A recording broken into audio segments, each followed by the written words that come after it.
Hello and welcome to Storytime. Our book today is Room on the Broom.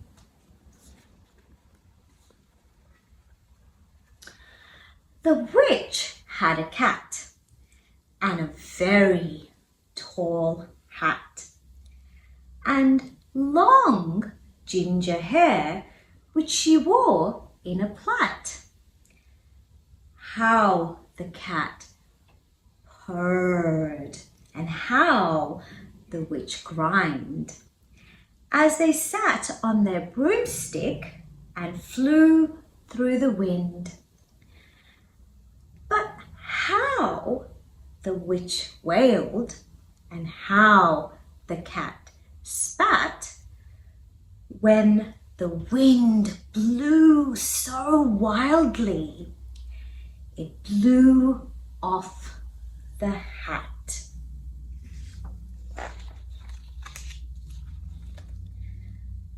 Down! Cried the witch, and they flew to the ground. They searched for the hat, but no hat could be found. Then out of the bushes, on thundering paws, there bounded a dog with a hat in his jaws. There's the dog with the witch's hat. He dropped it politely, then eagerly said, as the witch pulled the hat firmly down on her head, "I am a dog, as keen as can be. Is there room on the broom for a dog like me?" "Yes," cried the witch, and the dog clambered on. The witch tapped the broomstick and whoosh, they were gone.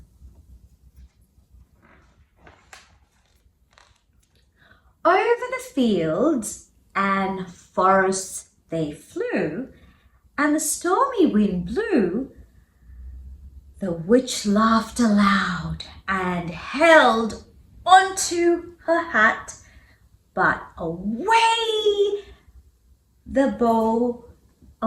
blew the bow from her long ginger hat. So now it's not the hat that blew away because the witch held it so tightly. It was her bow on her plait.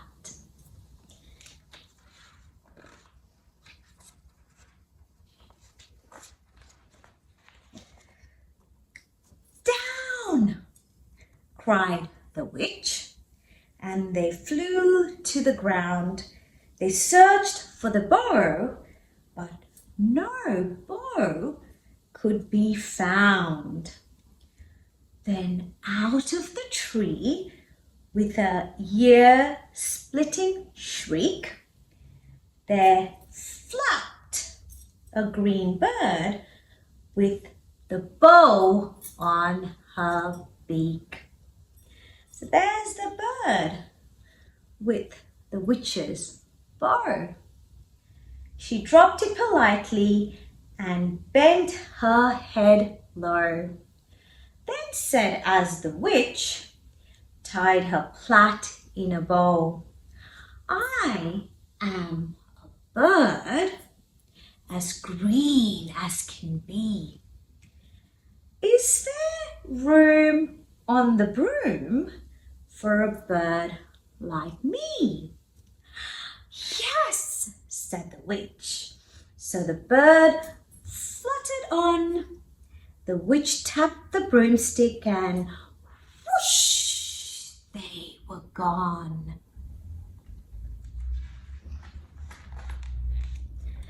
Over the reeds and the rivers they flew. The bird shrieked with glee and the stormy wind blew. They shot through the sky to the back of beyond. The witch clutched her bow but let go her wand. "Down!" cried the witch, and they flew to the ground. They searched for the wand, but no wand could be found. So I wonder who's got the wand this time.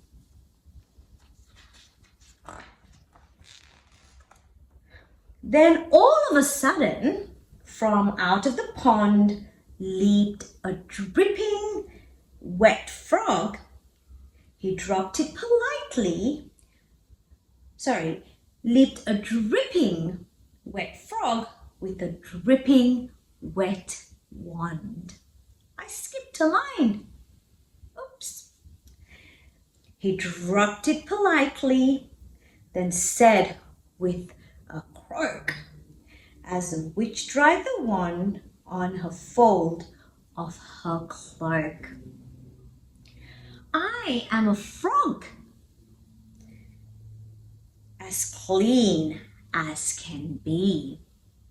Is there room on your broom for a frog like me?" "Yes," said the witch. So the frog bounded on. The witch tapped the broom and whoosh, they were gone. Over the moors and the mountains they flew. The frog jumped for joy and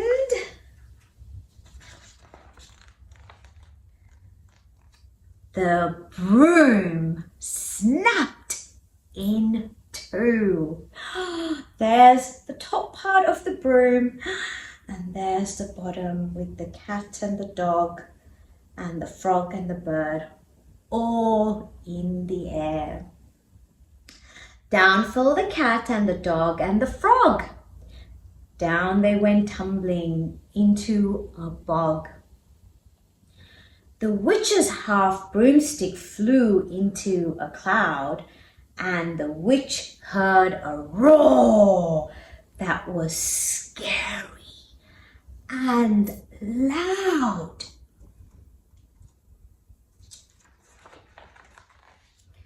"I am a dragon, as mean as can be, and I am planning to have a witch and chips for my tea." "No!" cried the witch, flying higher and higher. The dragon flew after her, breathing out fire. "Help! Help!" cried the witch. Flying down to the ground, she looked all around, but no help could be found. The dragon drew nearer and, licking its lips, said, "Maybe this once I'll have witch without chips."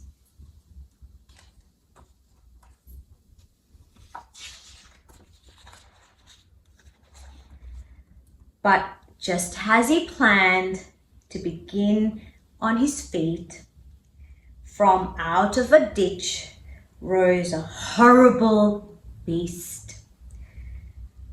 It was a tall, dark, and sticky, and feathered and furred. It had 4 frightful heads. It had wings like a bird. And its terrible voice, when it started to speak, was a yowl and a growl and a croak and a shriek. It dripped and it squelched as it strode from the ditch, and it said to the dragon, "Buzz off! That's my witch." Now, if you look very carefully, what does this beast look like? It does. It looks like the cat and the dog, the bird, and the frog, all in one muddy, beastly outfit. The dragon drew back and he started to shake. "I'm sorry," he spluttered. "I made a mistake. It's nice to have met you, but now I must fly." And he spread out his wings and was off through the sky. And there he is, off away, frightened by the ghastly beast. Then down flew the bird and down jumped the frog. Down climbed the cat and phew, said the dog. And "Thank you, oh, thank you," cried the witch. The grateful witch cried, "Without you, I'd be in that dragon's inside." Then she filled up her cauldron and said with a grin, "Find something, everyone, throw something in."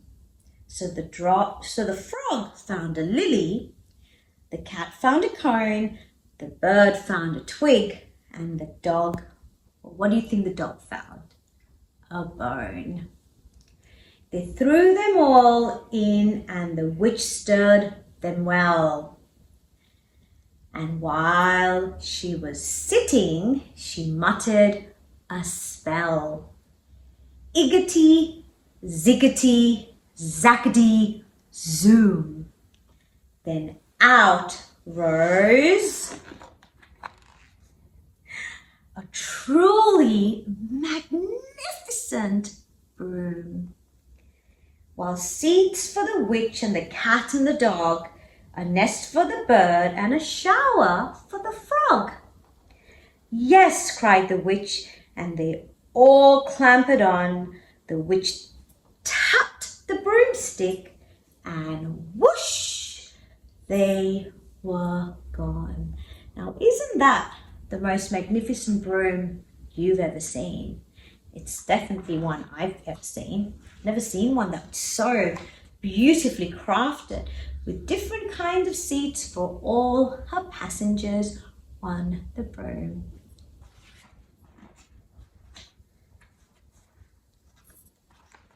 And that is the end of the story of the room on the broom. I hope you enjoyed the book today. I did.